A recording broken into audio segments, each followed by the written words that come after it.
എന്തൊക്കെയായിരുന്നു ലോകത്ത് എവിടെയോ നടക്കുന്ന ഒരു പ്രശ്നം, അതുകൊണ്ട് ഇവിടെ ഉള്ളവർക്ക് എന്താവാനാ എന്നൊക്കെ പറഞ്ഞുകൊണ്ടിരുന്നവരൊക്കെ എന്തിയേ ഇപ്പൊ ആ പ്രശ്നം ഇത്ര പെട്ടെന്ന് അന്നം മുട്ടിക്കുന്ന ആരെങ്കിലും വിചാരിച്ചോ? വെറുതെ അല്ല യുദ്ധം മനുഷ്യരെ പിന്നോട്ടടുപ്പിക്കുന്ന പറയുന്നത്. ഇപ്പൊ തന്നെ ഗ്യാസ് ഇല്ല എന്ന് പറഞ്ഞ എല്ലാരും വിറക് ഇറക്കാൻ പോയിട്ടുണ്ട്. പക്ഷെ തടസ്സം താൽക്കാലികമെന്ന് സർക്കാർ പറഞ്ഞിട്ടുണ്ട്. പക്ഷെ താൽക്കാലികമാണെങ്കിൽ എന്താ, സംഗതി യാഥാർത്ഥ്യമായില്ലേ? വിതരണ കേന്ദ്രത്തിന്റെ ഒക്കെ മുന്നിൽ നീണ്ട ക്യൂ ആണ്. പിന്നെ തടിമില്ലിൽ വിറക് വിൽപ്പന വർദ്ധിച്ചിട്ടുണ്ട്. ഇന്നലെ ഇന്നൊക്കെ ആയിട്ട് എത്രയോ ഹോട്ടലുകൾ അടച്ചുപൂട്ടിയത്. പിന്നെ കുറേ ഹോട്ടലുകളിൽ ഐറ്റംസ് ഒക്കെ കുറച്ചു.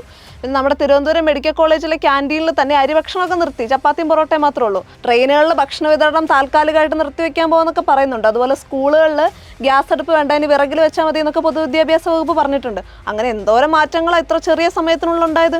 പക്ഷെ അതല്ല, ഇന്ധനക്ഷാമം ഉണ്ടാവില്ലെന്ന് പറഞ്ഞവർ തന്നെയല്ലേ ഇപ്പൊ പാചകവാതകത്തിന് വില കൂട്ടിയതും. ഇങ്ങനെ ഒന്ന് ആലോചിച്ച് നോക്ക്, ഈ ഗ്യാസിന്റെ വില കൂട്ടി വരുമാനം കൂട്ടിയിട്ട് പെട്രോൾ ഡീസൽ വില പിടിച്ചു നിർത്താനാണ് ശ്രമമെങ്കിലോ? അങ്ങനെയാവാം.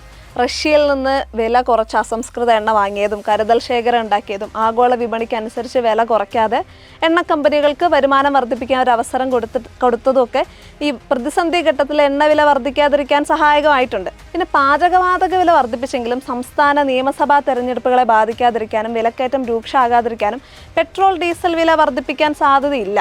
എന്തായാലും യുദ്ധം ഹോർമുസ് കടലിടുക്കിനെ കേന്ദ്രീകരിച്ചാണ്. ഇറാന്റെ ഏറ്റവും വലിയ യുദ്ധോപകരണം ഹോർമുസ് കടലിടുക്ക് തന്നെയാണ്. ആഗോള എണ്ണ കച്ചവടത്തിന്റെ 20% അതുവഴിയാണ്. അവർക്കറിയാം എണ്ണയ്ക്ക് തടസ്സം ഉണ്ടായില്ലെങ്കിൽ ലോകം യുദ്ധപരിഹാരത്തിന് വേണ്ടി ഇടപെടില്ല എന്ന്. ഇപ്പൊ ഈ യുദ്ധം നിർത്തേണ്ടത് ലോകത്തിന്റെ മൊത്തം ആവശ്യമായല്ലോ. അതെ, വീട്ടിൽ അടുപ്പ് പുകയേണ്ടതുപോലുള്ള ഒരു ആവശ്യം. യുദ്ധം തീരുന്ന എന്തായാലും നല്ലതാ, അതിനു മുന്നേ ഗ്യാസ് തീരാതിരുന്നാൽ മതി. അതിന് കരുതലോടെ ഉപയോഗിക്കണം.